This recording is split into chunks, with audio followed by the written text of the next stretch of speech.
Mes salutations à tous ceux qui regardent cet enseignement.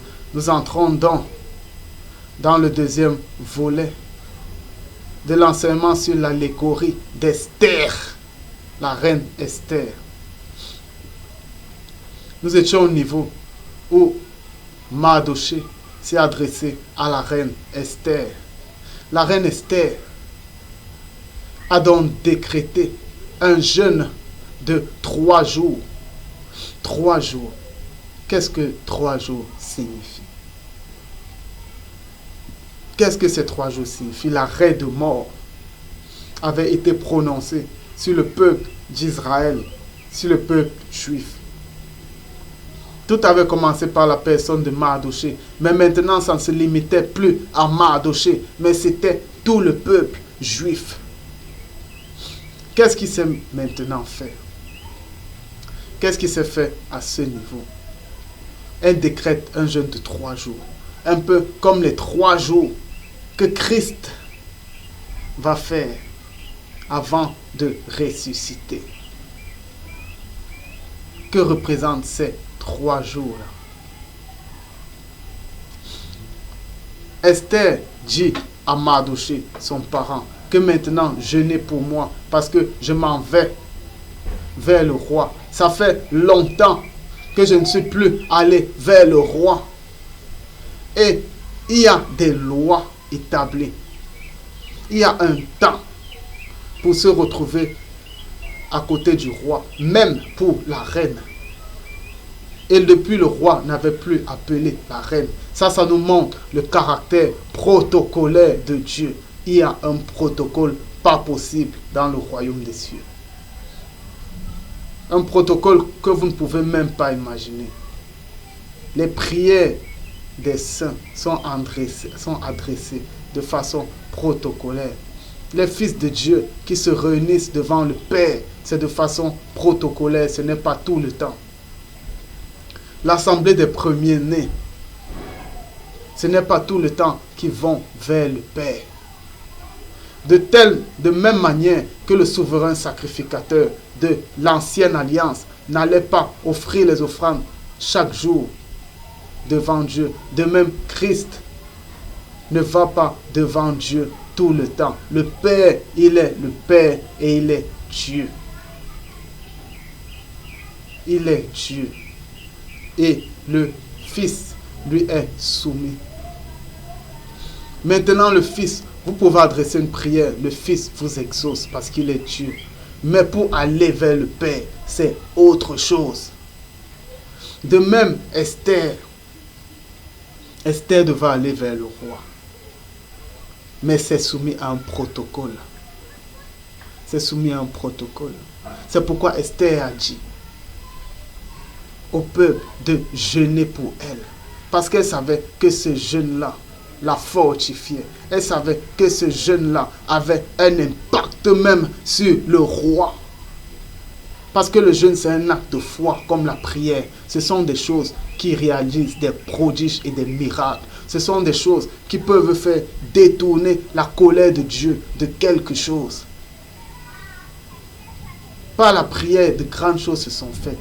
Par la prière, Élie a fermé le ciel. La pluie n'est plus tombée. On dit prier pour que les choses de la grande désolation n'arrivent en hiver. Ça, c'est une force que les enfants de Dieu ont. Ils ont la force de prier pour que les prophéties, pour que les temps de prophétie changent. Prier pour que de nouveaux ouvriers soient suscités. Ça, c'est une prière. La prière est forte, tout comme le jeûne est fort. C'est pourquoi il y a certains démons qu'on ne chasse que par le jeûne et la prière. Parce que ce sont des choses qui touchent Dieu et qui peut lui permettre de changer son dessein, qui peut même changer tout le protocole dans le royaume des cieux. Ça change tout le protocole. Un véritable jeûne, le jeûne d'un enfant de Dieu sanctifié, change tout le protocole des cieux. La prière d'un véritable enfant de Dieu sanctifié change tout le protocole des cieux. Regardez le roi Ézéchias. Lorsque le prophète lui annonce que tu vas mourir, qu'est-ce qu'il fait? Il pleure devant Dieu et dit à Dieu, souviens-toi de moi. C'était établi, c'était décrété qu'il allait mourir. Mais Dieu lui a encore ajouté des jours de vie parce qu'il était agréable à Dieu. La prière et le jeûne d'un véritable enfant de Dieu, ce sont des bombes atomiques. Des bombes atomiques. Israël s'est donc mis à jeûner pour Esther. Esther maintenant, forte de ça, parce qu'elle-même, elle était dans le jeûne. Elle s'est avancée vers le roi. Et le roi avait un sceptre. Il avait un sceptre. Lorsqu'il te tendait ce sceptre-là, ça veut dire qu'il te faisait grâce. La grâce, la grâce. Nous sommes dans un temps de grâce. Nous sommes dans un temps, si vous pouviez comprendre cet enseignement, nous sommes dans un temps de grâce. De grâce. Qu'est-ce qu'il s'est donc fait? Elle est arrivée devant le roi. Si le roi ne lui tendait pas ce sceptre pour lui faire grâce, pour lui dire que j'ai tout oublié, que je te pardonne, que je lave tout, s'il ne lui tendait pas ça, elle devait être frappée. Parce que tout est soumis à un protocole dans la royauté. Eh bien, il lui attendait. Il lui a tendu ce sceptre. Et il lui a donné la possibilité de s'exprimer. De s'exprimer. Qu'est-ce qui se fait donc? Dans le spirituel, lorsque vous jeûnez, je vous dis encore que le Père, le Fils est soumis au Père. Même le temps des fins, ce n'est pas tout le monde qui les connaît. Les gens ont beau dire ce qu'ils veulent dire. Le jour, l'heure, le temps de la fin n'est connu que du Père. Même le Fils ne connaît pas. Le Père est au-dessus du Fils. Et même pour que le Fils voie le Père, c'est un protocole. Bien que le Père lui ait tout donné. Il lui a donné les choses parce que il lui a permis de gérer le monde lui-même. C'est pourquoi il a reçu la qualité de Dieu. Il a reçu la qualité de Père éternel, de Dieu tout-puissant. Ça, ce sont des qualités de Dieu que le Père lui a données. Mais maintenant, pour que le Fils se retrouve devant le Père, c'est un protocole. Il n'est pas dans le même protocole que tous, parce qu'il est élevé à tous. Mais il reste soumis à un protocole. Mais lorsque les enfants de Dieu se mettent à opérer des œuvres de foi, que ce soit le jeûne, que ce soit la prière, que ce soit les actions de grâce, quand ils font ces choses, eh bien, ça brouille le protocole. Ça brouille le protocole. Ça veut dire que ça touche le cœur de Dieu. Et maintenant, Christ peut intercéder pour vous. Parce que vous êtes en jeûne. Vous êtes en train de meurtrir votre chair. Et l'esprit s'élève. Vous êtes spirituel. Quand l'église devient spirituelle, elle fortifie Christ. Et Christ peut intercéder pour l'église spirituelle. Si aujourd'hui il n'y a plus aucune manifestation, c'est parce que l'église est charnelle. Elle est insoumise. Elle ne jeûne plus selon l'esprit, mais elle jeûne selon la justice des scribes et des pharisiens, qui consiste à dire à tout le monde qu'on jeûne, qui consiste à se faire voir, à montrer que nous sommes tristes parce que nous jeûnons, qui consiste à établir des carèmes pour dire que nous jeûnons. L'église n'est pas spirituelle, elle est charnelle. C'est pourquoi Christ ne peut même pas porter vos intercessions, parce qu'il sait que vous êtes charnel. Parce qu'il vous sonde, parce qu'il est la parole de Dieu. Ce sont les spirituels qui sont exaucés, pas les charnels. Le chrétien est spirituel, il n'est pas charnel ou religieux. C'est parce qu'Israël jeûnait pour Esther qu'elle a pu arriver devant le roi et le roi lui a tendu son sceptre. Et là, il lui a donné la permission de parler. Eh bien, Esther a parlé. Elle a parlé. Elle a dit ce qu'il y avait à dire. Elle a été brève. Et elle a été aussi concise. Elle a dit au roi que mon roi, Maintenant, je vais organiser un repas. Et je voudrais que lors de ce repas, tu invites Aman. Vous savez ce qui se passe à ce niveau. Vous savez ce qui se passe. Maintenant, on entre dans le combat spirituel. Le roi est souverain. Mais maintenant, lorsque Christ veut défaire les autorités, les dominations, il dit au Père, invite tout le monde. Invite sur la croix, tout le monde était là. Tout le monde était là. Les autorités étaient là. Les dominations étaient là. Toutes ces personnes, tous ces êtres supérieurs étaient là. Tous ces êtres qui avaient autorité sur l'homme, sur l'humanité, à cause de la déchéance d'Adam, étaient venus au repas. Parce que le Christ avait déjà dit au Père, invite-les tous. Parce que quelque chose de grand va se faire. Quelque chose de grand. C'est pourquoi on dit que sur la croix, Christ a tourné en dérision. Tous étaient réunis, tous. De même qu'avec Esther, elle a dit invite Aman, invite cette représentation du malin. Invite-le, je vais faire un repas. Je vais faire un repas. Et maintenant, qu'est-ce qui se passe? Pendant la nuit de ce jour, qu'est-ce qui se passe? Voilà un autre enseignement dans lequel je vous amène. Qu'est-ce qui se passe pendant la nuit de ce jour? Pendant la nuit de ce jour-là, le roi n'arrive pas à dormir. Il n'arrive pas à dormir. Il n'a pas de sommeil. Il ne trouve pas le sommeil parce que quelque chose le gêne. Et qu'est-ce qu'il dit? Il dit, le peuple est toujours en train de jeûner. Ça veut dire, le pouvoir du jeûne continue. Le Père est touché par les œuvres de la foi, par la prière, par le jeûne des sanctifiés, des élus. Ces choses le touchent. Et c'est pourquoi on dit que l'assemblée des premiers-nés, les 24 vieillards, ils ont des coupes qui portent les prières des saints. C'est d'une bonne odeur devant Dieu. Imaginez quelque chose qui est d'une bonne odeur devant le Père. Pas les prières des pécheurs. La première prière d'un pécheur, c'est la prière de repentance, rien d'autre. Le roi n'arrive pas à dormir parce que les enfants de Dieu sont en train de jeûner. Ils n'arrivent pas. Parce qu'ils leur voient, ils suivent la voix de leur cœur. Parce que leurs cœurs sont déchirés. Et on dit que Dieu est à côté du cœur contrit et repentant. Voilà à côté de quel cœur Dieu est. Il n'arrive pas à dormir. Et qu'est-ce qu'il dit? Il dit, amenez-moi le livre des souvenirs. Amenez-moi les chroniques. Dieu, c'est un archiviste. C'est un archiviste. Ça veut dire, vous croyez peut-être que quand vous accomplissez quelque chose de bien, vous n'avez pas été récompensé. Eh bien, Dieu lui voit. C'est pourquoi Christ disait déjà, lorsque vous voulez prier, enfermez-vous dans votre chambre où personne ne vous voit, car Dieu, lui, vous voit. Lorsque vous voulez faire votre aumône, que votre main gauche ne voie pas ce que la droite fait, ne cherchez pas la récompense des hommes, mais cherchez celle de Dieu, du Père.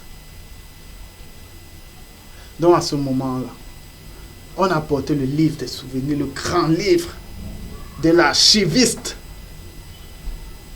Et qu'est-ce qu'il a vu dans l'intérieur? À l'intérieur, il voit le nom de Mardoché.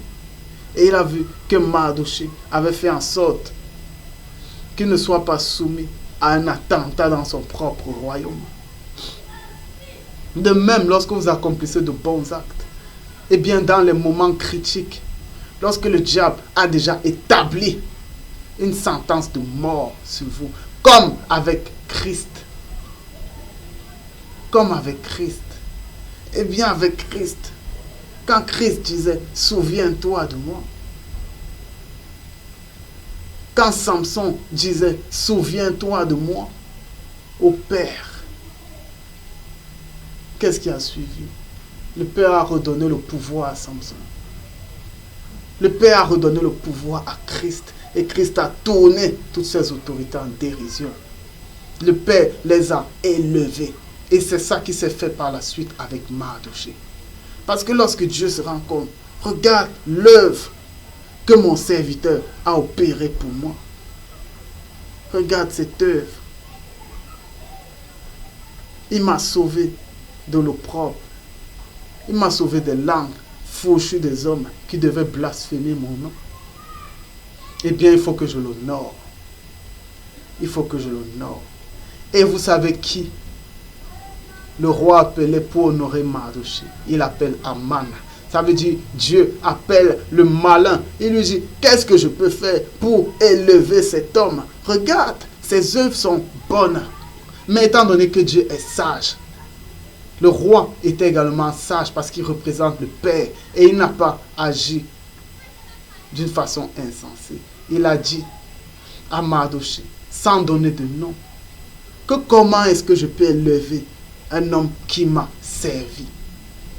Étant donné qu'Aman représente le mal, tout ce qu'il y avait en lui, c'était l'égoïsme, c'était l'égocentrisme, dont il ne pensait qu'à sa propre personne. Il a cru que le roi voulait le lever, lui, et c'est pourquoi il a donné de bonnes choses. Pour cette élévation, il a dit, parle de tes propres habits, mets-le sur ton char, les choses les plus belles, parce qu'il croyait que c'est lui qu'on voulait élever.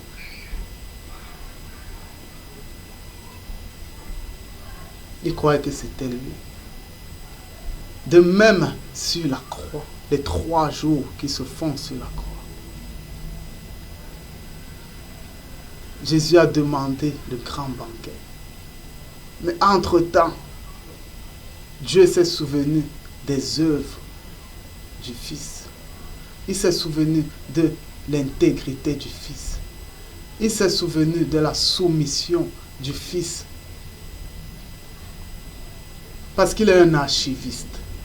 Il s'est souvenu de toutes ces choses. Il s'est souvenu de tout ce que le Fils a fait. Il s'est souvenu que le Fils, c'était lui-même, que le Fils, c'était sa parole. Il s'est souvenu de l'amour que le Fils avait en lui. Et de l'amour que lui, il avait en le Fils. Il s'est souvenu des fruits de l'Esprit qui étaient dans le Fils. Bien que le décret de mort, non seulement du Fils, mais également de tout son corps, avait été prononcé, il s'est souvenu de ça. Il s'est souvenu de tout ce que le Fils a fait. Et il a donc dit, je vais l'honorer. Je vais l'honorer. Et il appelait le malin à qui toutes choses sont soumises sur cette terre. Pour dire, comment est-ce que je peux honorer? Parce que je vous dis que le diable travaille pour Dieu, le Père. Et c'est dans Job que cela est encore plus manifesté. Parce qu'il se parle, il converse. Il converse, il se parle. Donc, le Père a donc élevé Christ comme le roi a élevé Mardochée. Et à ce moment, Aman a été frappé de colère. Et il est rentré dans sa famille. Sa famille lui a dit, ne t'érige pas contre cet homme, parce que tu perdras. De même, quand le malin rentre dans les ténèbres, tous ces esprits-là lui disent, ne t'érige pas contre Christ, parce que tu perdras. Et il a perdu. Et c'est pourquoi les enfants de Dieu sont plus que vainqueurs par Jésus-Christ, par la parole de Dieu. Ils sont plus que vainqueurs. À ce moment précis, Aman avait perdu. Mardochée avait reçu l'élévation. Comme Christ sur la croix, après avoir été écrasé, après avoir été crucifié pour la justice, pour la vérité. Quand Dieu s'est souvenu de lui, Dieu l'a élevé. Il l'a élevé au-dessus de toute autorité, de toute domination. Il a tourné en dérision cette autorité sur la croix. Pendant ces 3 jours, il était déjà élevé spirituellement. Mais il fallait maintenant que ça se concrétise dans le physique, dans l'astral. Il fallait que ça se concrétise. Dans le spirituel, Christ a été élevé sur la croix. Parce que lorsqu'il a demandé à Dieu de se souvenir de lui, Dieu a ouvert les chroniques et il a vu ce que Christ a fait. Et il a élevé au détriment du diable. À ce moment-là, il était élevé. Mais il ne pouvait pas encore ressusciter parce qu'il fallait que ça se manifeste physiquement. Mais avant que ça se manifeste physiquement, il fallait qu'il descende dans les profondeurs de la terre pour annoncer l'évangile, pour annoncer cette puissance, pour annoncer cette gloire qu'il avait déjà reçue à ceux qui ne l'ont pas connu. Et c'est pourquoi après sa résurrection, les saints qui ont accepté la vérité, lorsque Christ était dans ses profondeurs, ont ressuscité, non de la résurrection des enfants de Dieu, mais de la résurrection charnelle, terrestre, comme Lazare. Ils ont ressuscité, ils sont entrés dans la ville sainte. Et bien de la même façon, Christ avait reçu la gloire, comme Mardochée a reçu la gloire. Mais maintenant, quelque chose devait se faire. Il fallait, comme je l'ai dit, que cela se manifeste physiquement. Parce que dans le spirituel, c'était déjà manifeste. Et c'est pourquoi le grand repas, lorsque le grand repas a eu lieu, le grand repas où le diable, où Aman s'est retrouvé, Esther est venue. Le grand accusateur croyait qu'il était fort, mais il était déjà vaincu. Parce que le roi, c'était un homme juste. C'était un homme sage. C'était quelqu'un de juste. Il aimait la justice. Il aimait l'équité. Il aimait ça. De même, lors du grand festin, il n'y avait plus aucun mensonge parce que devant le roi, on ne pouvait mentir. On ne pouvait mentir. Et la reine avait la confiance du roi. Et Aman avait la confiance du roi. Mais ils avaient tous la confiance du roi. Mais devant le roi, on ne peut mentir, ni être fou. Ni être fou. Cet incident que quand Christ organise le grand festin, lorsqu'il reçoit l'honneur, maintenant, dans ce repas-là, toutes ces autorités sont appelées. Le diable est appelé devant le Père. Mais qu'est-ce qui se fait à ce moment précis? À ce moment précis, Christ dit au Père que voilà la vérité. Voilà la vérité. Un conflit a été ourdi contre tes enfants. Et c'est Aman qui en est l'auteur. Comme Christ dit, c'est le diable qui en est l'auteur. Il a décrété la mort de ton corps, de tes enfants, sans aucune raison. Et le Père a vu que c'était la vérité. Parce que le Fils est la vérité. Et Aman a été déchu. Et directement parce qu'il avait été inique, parce qu'il avait été trompeur, parce qu'il avait été menteur, eh bien, il a été pendu au bois. De la mort qu'il préparait pour le Christ, c'est lui qui est mort. Et en Christ, nous obtenons actuellement la vie éternelle. Voilà l'histoire d'Aman. L'allégorie d'Esther, qui ne fait que représenter le passage de Christ.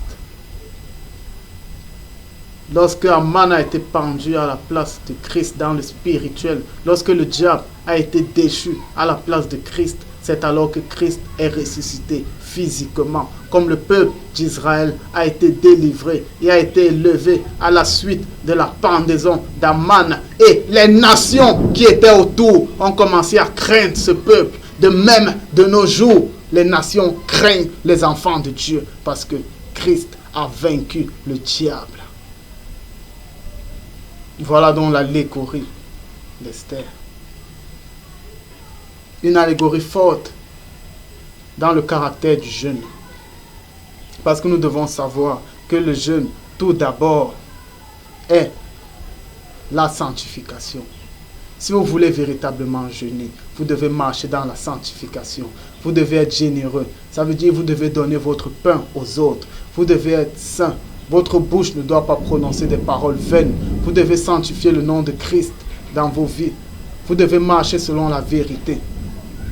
Vous devez marcher dans la sanctification. Évitez la fornication, évitez la fraude, évitez le mensonge. En toute chose, se purifier par la parole chaque jour de nos vies et écouter la voix de l'Esprit. C'est au thème de cela, c'est dans la sanctification qu'on peut jeûner.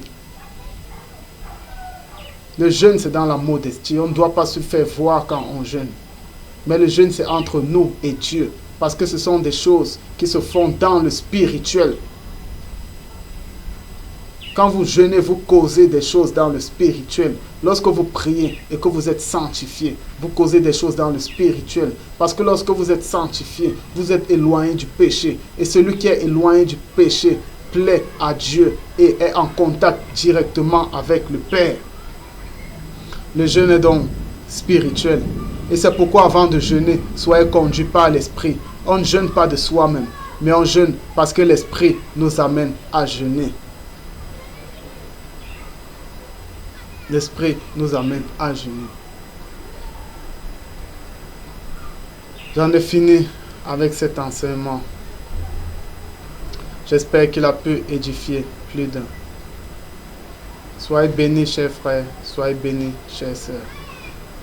Abba Père, nous te rendons grâce. Que ton nom soit sanctifié. Sois adoré. Que la gloire et l'honneur te reviennent. Au nom du Seigneur Jésus-Christ de Nazareth. Amen. Shalom.